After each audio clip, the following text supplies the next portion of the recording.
इयोङ हादा प्रयोग गर्नुभयो, सायुङ हादा प्रयोग गर्नु, सिधा प्रयोग गर्नु, यो सबै इयोङ हादा सायुङ हादा सिधा प्रयोग गर्नुभयो। अनि हयोङ हराक हगा यो तीनटै भनेको अनुमति हो। अनि इक भनेको नाफा प्रॉफिट फाइदा। फुरिक सोनसिल सोने घाटा अथवा बेफाइदा लस भन्न खोजेको हो। ल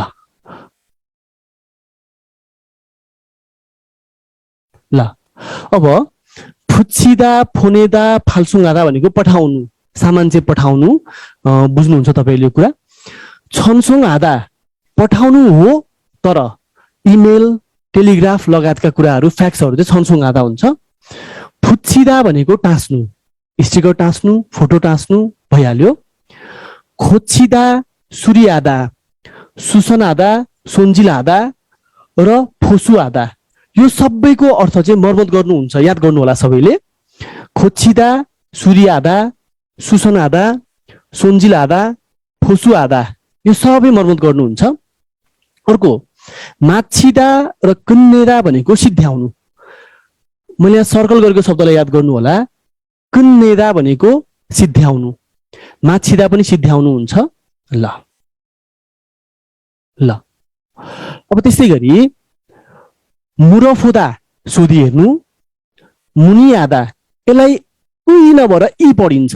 मुनि आदा भनेको सोधपुछ गर्नु, आराफोदा जानी हेर्नु, साङदाम हादा परामर्श गर्नु, या खादा पैसा नतिरी बुक गर्नु। याद गर्नु होला, पैसा नतिरी बुक गर्नुभयो।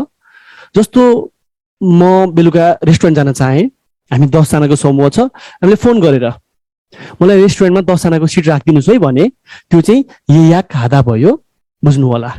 अब येमे हादा भनेको बुकिङ गर्नुभयो तर पैसा तिरेर, भनेको जस्तो मैले काठमाडौँ जान चाहे अथवा चाहिँ पोखरा आउन चाहे, मलाई चाहिँ हवाई टिकट चाहियो भने पैसा तिरे पछाडि बुक गर्छौँ हामीले, त्यो येमे हादा भयो।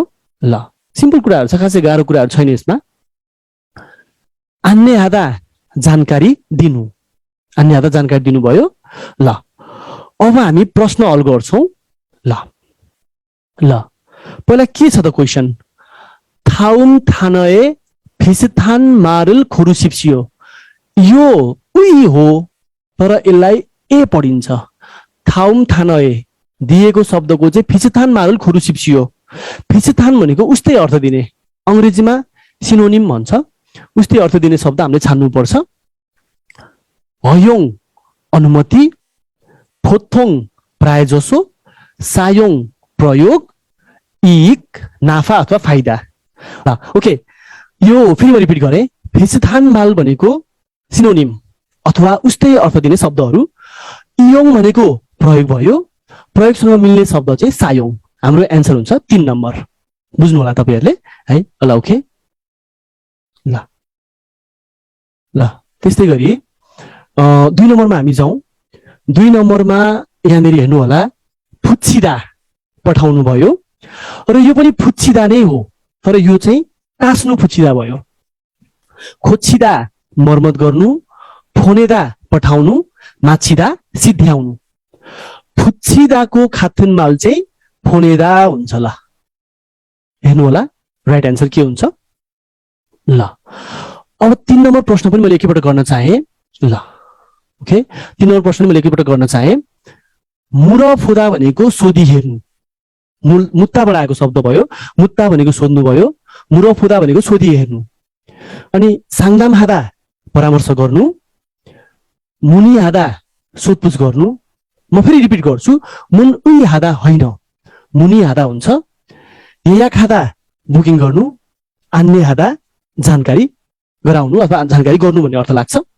भने पछाडि मुरफोदाको खाथुनमाल चाहिँ तपाईँहरूले हेर्नु होला, मुनि हादा सोधपुछ गर्नु। ल सबैले बुझ्नु भएको छ यहाँनिर? ओके ल